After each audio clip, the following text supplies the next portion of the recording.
Dinamika politik di Indonesia semakin memanas.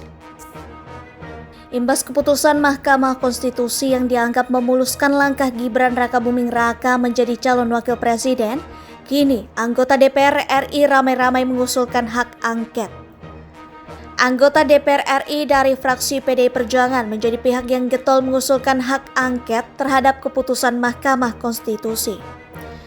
Anggota fraksi PDIP DPR RI Masinton Pasaribu mengungkit putusan MK soal syarat capres dan cawapres dalam pertimbangan usulan angket tersebut.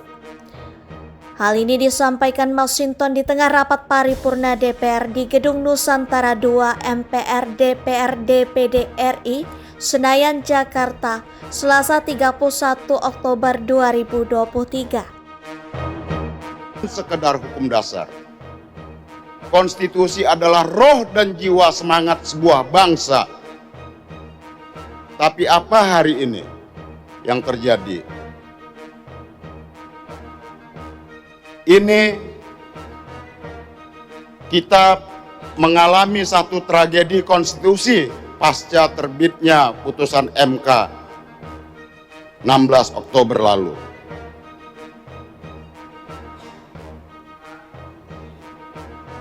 Ya, itu adalah tirani konstitusi.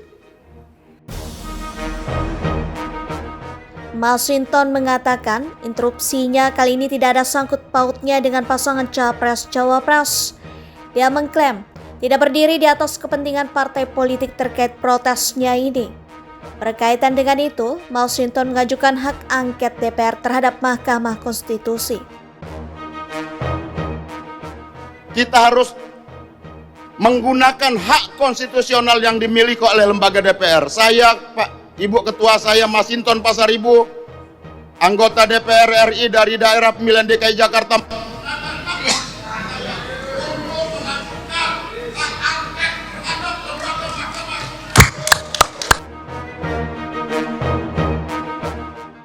Selain itu, Masinton Pasaribu mengatakan dirinya akan mengumpulkan dukungan dari anggota DPR lintas fraksi untuk mengusulkan hak angket terhadap Mahkamah Konstitusi.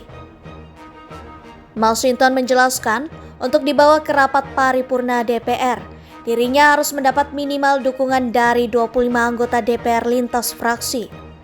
Masinton meyakini dirinya dan anggota DPR lain memiliki semangat yang sama untuk menegakkan konstitusi dan undang-undang secara baik dan benar.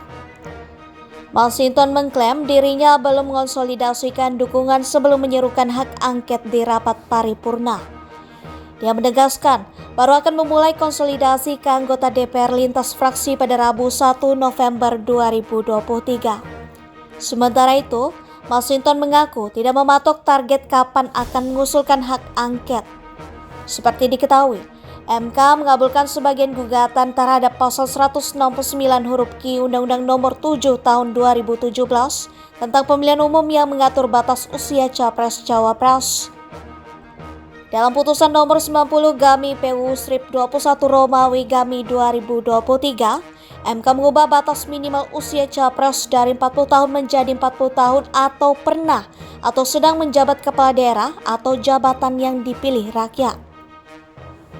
Beberapa hari setelah putusan MK tersebut, parpol-parpol dari Koalisi Indonesia Maju (KIM) mengumumkan Gibran Rakabuming Raka sebagai bakal calon wakil presiden mendampingi bakal calon presiden Prabowo Subianto. Adapun Gibran belum berusia 40 tahun, namun sedang menjabat wali kota Surakarta. KIM terdiri dari Partai Gerindra, Partai Golkar, Partai Demokrat, Partai Amanat Nasional, Partai Bulan Bintang, Partai Solidaritas Indonesia, dan Partai Garuda.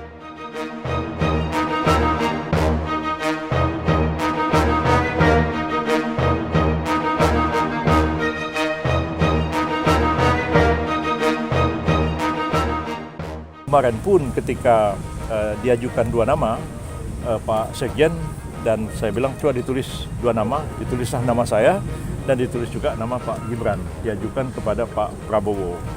Nah, jadi putusan Mahkamah Konstitusi itu diktumnya jelas sekali. putusan Mahkamah Konstitusi menyatakan bahwa pasal 167 huruf Q itu bertentangan dengan UUD 45 kecuali dimaknai pernah menjabat atau sedang menjabat dalam jabatan yang dipilih melalui pemilihan umum termasuk kepala daerah. Artinya substansi pasal usia 40 tahun itu berubah dengan putusan MK dan putusan itu final and binding, final dan mengikat dan wajib dilaksanakan oleh semua pihak. Bahwa putusan itu kemudian di dalamnya mengandung kontroversi, itu siapapun bisa mempersoalkannya, baik para akademisi maupun politisi. Tapi ya segala kritik pendapat terhadap putusan itu, bahkan orang mau eksaminasi putusan boleh aja, tapi sama sekali tidak menggugurkan, tidak mengubah substansi dari putusan itu sendiri.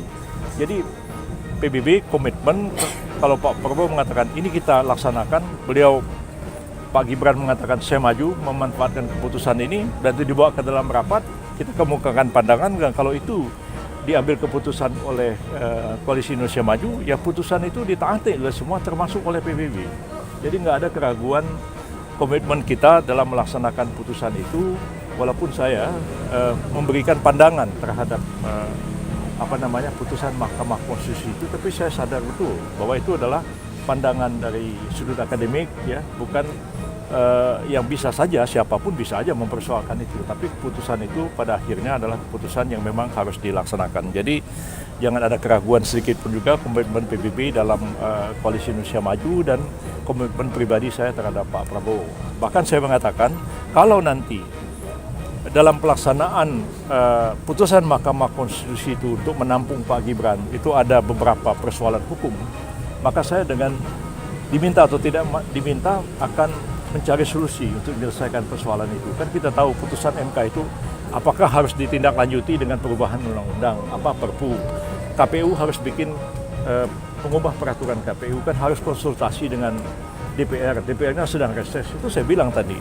Kalau persoalan ini ditanyakan, saya akan mencari jalan keluarnya dan saya kira itulah tugas dan barangkali sumbangsi saya kepada koalisi, kepada negara dan bangsa supaya kalau nanti Pak Gibran itu diputuskan dan beliau berkenan untuk maju dan diputuskan sebagai calon wakil presiden dari Koalisi Indonesia Maju, maka tidak ada lagi persoalan hukum yang kontroversial, karena saya akan membereskan persoalan-persoalan hukum itu sehingga insya Allah kalau terpilih menjadi presiden dan wakil presiden yang legitimate.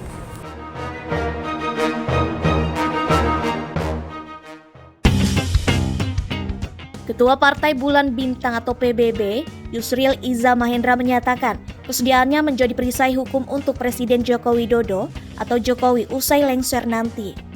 Menurut Yusril, Jokowi rawan diserang oleh musuh politiknya usai tak menjabat.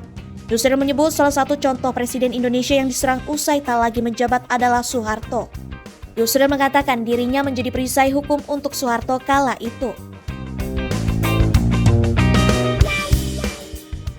Yusril berharap serangan tersebut tidak terjadi kepada Jokowi dan mantan presiden lainnya.